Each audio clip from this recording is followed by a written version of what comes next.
Hello guys, I hope आप सबका paper अच्छा गया होगा बिकॉज कुछ एमसीक्यू को छोड़ के पेपर जो है ओवरऑल अच्छा है, ओवरऑल ठीक है।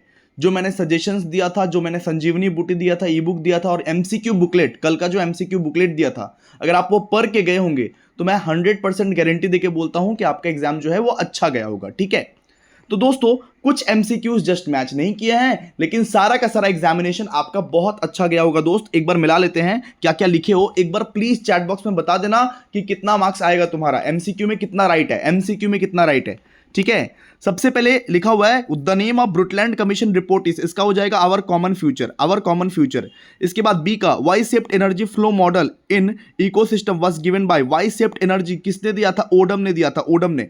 इसके बाद which of the following is not a primary air pollutant, so primary air pollutant pan नहीं है, पैन पैन, ठीक है, पैन को नहीं बोलते प्राइमरी एयर पोल्यूटेंट है। इसके बाद वो trickling filter is related to secondary waste water treatment, इसका हो जाएगा सेकेंडरी वेस्ट वाटर ट्रीटमेंट है। इसके बाद in ecological succession the final stable community is known as, कल ही पढ़ाए थे, क्लाइमेक्स कम्युनिटी, क्लाइमेक्स कम्युनिटी। इसके बाद red book data is published by, red book data किसने पब्लिश किया है, ऑलरेडी कल पढ़ाए थे एमसीक्यू सेशन में, आईयूसीएन, आईयूसीएन।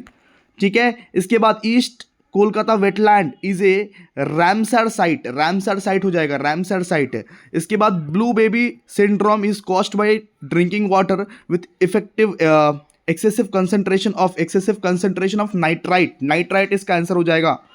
ठीक है, इसके बाद an example of XC2 conservation is seed bank, इसका आंसर होगा सीड बैंक। और the total number of biodiversity hotspot in the world is, so total number of biodiversity hotspot है 36। तो दोस्तों आपका एमसीक्यू में कितना मार्क्स आया ये बता देना। इसके बाद देखो आप लोग जो पढ़ाए थे शॉर्ट आंसर क्वेश्चन में और लॉन्ग आंसर क्वेश्चन में जो पढ़ाए थे वही आया। एमसीक्यू थोड़ा सा ट्रिकी पूछ सकता था, हो सकता है दो तीन एमसीक्यू ट्रिकी है, लेकिन एमसीक्यू को भी अगर आप पढ़े होंगे तो आया होगा। देखिए डिफाइन हॉटस्पॉट, ये आपको पढ़ाए थे। इसके बाद यहाँ पे लिखा था 2 objectives of mission life, already पढ़ाए थे, मिशन लाइफ के बारे में लिख देते कुछ भी। इसके बाद what are the 2 causes of soil erosion पढ़ाए थे, इन सिटू कंजर्वेशन पढ़ाए थे आप लोगों को। ठीक है, इसके बाद देखिए वो हम लोग ये पीपल्स बायोडाइवर्सिटी रजिस्टर्स भी पढ़ाए थे, फूड वेब भी पढ़ाए थे, 2 बायोजोग्राफिक जोन्स भी पढ़ाए थे आप लोगों को। ठीक है, और आप लोगों को सस्टेनेबिलिटी डेवलपमेंट गोल्स भी पढ़ाए थे आप लोगों को, और बहुत सारे क्वेश्चंस जो पढ़ाए थे, सारे के सारे क्वेश्चंस ऑप्शंस में भी तो है ना कुछ कुछ क्वेश्चंस। तो इसके बाद देखिए डिफॉरेस्टेशन के कॉजेस एंड यहाँ पे कॉन्सिक्वेंसेस पूछा गया, इसको भी हम लोग पढ़ाए थे।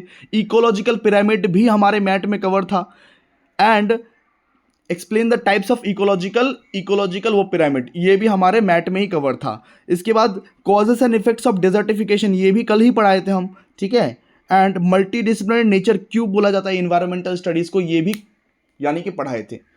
तो बहुत ही खूबसूरत सा पेपर था, बहुत ही अच्छा पेपर था, आप लोग का पेपर अच्छा गया होगा दोस्त। कॉन्स्टिट्यूशनल वैल्यू के मैराथन में आ जाना आज शाम को 7 बजे, आज शाम को 7 बजे।